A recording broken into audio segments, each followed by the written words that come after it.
আসসালামু আলাইকুম। ইমানি পরশ টাচ অফ ফেথের আঙিনায় আপনাদের জানাই আন্তরিক স্বাগতম। আমরা কি কখনো ভেবে দেখেছি এই পৃথিবীতে যারা অন্যায় করে দাপিয়ে বেড়াচ্ছে তারা কি আসলেও কোনো বিচার ছাড়াই পার পেয়ে যাবে? আর যারা আজীবন চোখের পানি ফেলছে তাদের কি কোনো প্রতিদান নেই? লজিক্যাল রায়ান অডিও বুকের এই বিশেষ পর্বে আমরা জান্নাত আর জাহান্নামের প্রকৃত দর্শন খুঁজব এক রেস্টুরেন্টের বাস্তব ঘটনার আড়ালে। প্রতিটি শব্দের গভীরতা ছুঁয়ে যেতে আপনাদের সাথে লেখক হিসেবে আমি মোহাম্মদ বিপুল হোসেন থাকছি পুরোটা সময় জুড়ে। চলুন শুরু করা যাক জীবনের এক কঠিন পাঠ, 15তম পর্ব, একটি ফ্রি লাঞ্চ ও বিকেলের কান্না। সেদিন রায়ানের মনটা বেশ ভালো। ওর একটা ছোট টিউশনির টাকা পেয়েছে। ও জেদ ধরলো আমাকে আর ওর অফিসের কলিগ সৈকতকে কাচ্চি খাওয়াবে। সৈকত ছেলেটা একটু নিরিবিলি টাইপের, মানে ও কোনো কিছুতেই সিরিয়াস হতে জানে না। ওর মতে life is short, chill bro.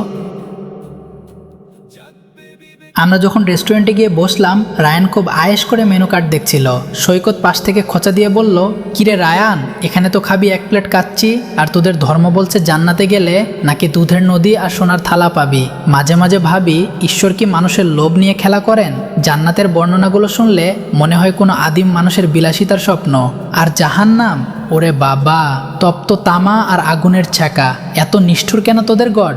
মা কি কোনোদিন তার সন্তানকে ওভাবে আগুনে পোড়ায়? সৈকতের কথা একটা তাচ্ছিল্য ছিল। রায়ান কোনো জবাব দিল না। ও ওয়েটারকে ডেকে অর্ডার দিল। ঠিক সেই মুহূর্তে আমাদের পাশের টেবিলে একটা ঘটনা ঘটল। এক ভদ্রলোক তার ছোট ছেলেকে নিয়ে খাচ্ছিলেন। হঠাৎ করে পাশের টেবিলের এক উদ্ধত যুবক ছেলেটির গায়ে হাত তুলল, কারণ ছেলেটি ভুলে তার গ্লাসে হাত লাগিয়েছিল। লোকটা শুধু মেরেই ক্ষান্ত হলো না, ছোট বাচ্চা তার বাবাকেও বিশ্রী ভাষায় গালিগালাজ করতে শুরু করলো। ভদ্রলোক খুব অসহায়ভাবে অপদস্থ হয়ে রেস্টুরেন্ট থেকে বেরিয়ে গেলেন। তার চোখে পানি ছিল আর বাচ্চাটা ভয়ে কাঁপছিল। পুরো রেস্টুরেন্ট চুপ। যুবকটি বীরদর্পে আবার খেতে শুরু করলো। ওর মধ্যে কোনো অনুশোচনা নেই। রায়ান এবার সৈকতের দিকে তাকালো। ওর হাসি খুশি মুখটা গম্ভীর হয়ে গেছে। ও শান্ত গলায় বলল, সৈকত, এই যে লোকটা একটা অসহায় বাবা আর বাচ্চাকে সবার সামনে অপমান করলো, ও এখন খেয়ে দেয়ে তৃপ্তির ঢেকুর তুলে বেরিয়ে যাবে। ওর হাতে ক্ষমতা আছে, টাকা আছে, কেউ ওকে কিছু করতে পারলো না। তুই কি চাস এই লোকটার আর ওই অপমানিত বাবার শেষ পরিণতি একই হোক?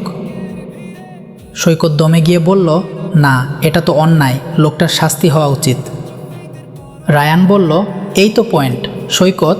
যদি কোনো নরক বা জাহান্নাম না থাকে, তবে দুনিয়ার সবচাইতে বড় অপরাধী আর সবচাইতে বড় মজলুমের শেষ গন্তব্য তো একই, মাটি। হিটলার যে লাখ লাখ মানুষকে মারল, সে তো আত্মহত্যা করে বেঁচে গেল। তার কি কোনো বিচার হবে না?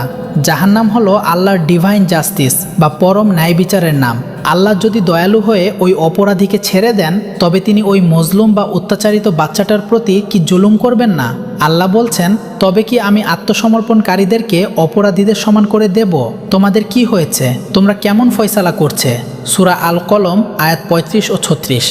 সৈকত কিছুক্ষণ চুপ থেকে বলল, শাস্তি বুঝলাম, কিন্তু ওভাবে আগুনের বর্ণনা কেন? ওটা কি একটু বেশি ভয়ঙ্কর নয়? রায়ান বলল, সৈকত, তুই যখন হাইওয়েতে গাড়ি চালাস তখন বড় বড় লাল সাইনবোর্ড লেখা থাকে, বিপজ্জনক মোড়, সামনে খাদ। এটা কি তোকে ভয় দেখানোর জন্য?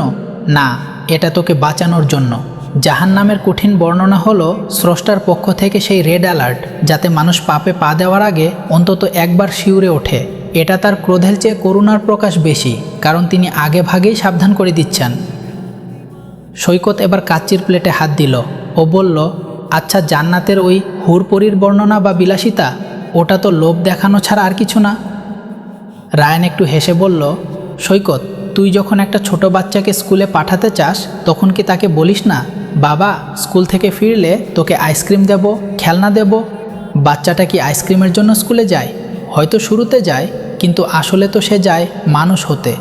আমাদের মতো স্থূল মগজের মানুষদের জান্নাতের এই চমৎকার বর্ণনাগুলো দেওয়া হয়েছে যাতে আমরা দুনিয়ার সস্তা মোহে পড়ে না যাই। আমাদের মগজ তো আর পরম শান্তি বা অ্যাবসোলুট পিস বুঝতে পারবে না। আমরা বুঝি আরামদায়ক বিছানা, সুস্বাদু ফল আর সুন্দর সঙ্গী। আল্লাহ আমাদের ভাষা দিয়ে আমাদেরই বোঝাতে চেয়েছেন যে সেখানে যা আছে তা তোমার কল্পনার চেয়েও বড়। রাসূলুল্লাহ সাল্লাল্লাহু আলাইহি ওয়াসাল্লাম বলেছেন, জান্নাতে এমন সব নেয়ামত আছে যা কোনো চোখ দেখেনি, কোনো কান শোনেনি এবং কোনো মানুষের কল্পনাতেও তা আসেনি। সহিহ বুখারী। সৈকতের খাওয়ার গতি কমে এসেছে। ও জানালা দিয়ে বাইরের ব্যস্ত রাস্তার দিকে তাকিয়েছিল। হয়তো ও সেই অসহায় বাবা আর বাচ্চাটার কথা ভাবছিল। ও নিচু গলায় বলল, রায়ান, আমি আসলে জাহান্নামকে কেবল একটা শাস্তির ঘর ভাবতাম, কিন্তু আজ বুঝলাম জাহান্নাম না থাকলে আসলে পৃথিবীতে ভালো মানুষের কোনো দাম থাকতো না। ওটা তো ইনসাফের শেষ সীমানা। রায়ান এবার হাসলো। ও বিল দেওয়ার জন্য ওয়েটারকে ডাকলো। ও বলল, সৈকত, আজ আমি তোকে খাওয়াবো বলেছি, তাই তুই নিশ্চিন্তে খেয়েছিস। স্রষ্টা যদি জান্নাতের ওয়াদা না করতেন, তবে জীবনের এই কঠিন পরীক্ষায় আমাদের খেয়ে পড়ে বেঁচে থাকাটাই বড় কষ্টকর হয়ে যেত। আমরা যখন রেস্টুরেন্ট থেকে বের হচ্ছি, বৃষ্টির একটা হালকা ঝাপটা আমাদের ভিজিয়ে দিল। রায়ান মাথা উঁচু করে বৃষ্টির দিকে তাকালো।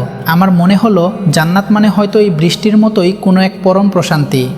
জান্নাত এবং জাহান্নাম কেবল ভয় বা লোভ নয়, বরং এটি হলো স্রষ্টার পরম ইনসাফ এবং করুণার বহিঃপ্রকাশ। 15তম পর্বের এই বাস্তবতা আপনার চিন্তার জগতে কেমন প্রভাব ফেলেছে আমাদের কমেন্টে জানান। আপনাদের প্রতিটি ভালোবাসা আমাদের আরও উৎসাহিত করে। ভিডিওটি ভালো লাগলে লাইক দিন এবং আমাদের ইউটিউব চ্যানেল ইমানি পরশ টাচ অফ ফেইথ সাবস্ক্রাইব করে যুক্ত থাকুন। ফেসবুক এবং টিকটকেও আমাদের অনুসরণ করুন। আমি লেখক মোহাম্মদ বিপুল হোসেন আজকের মতো বিদায় নিচ্ছি।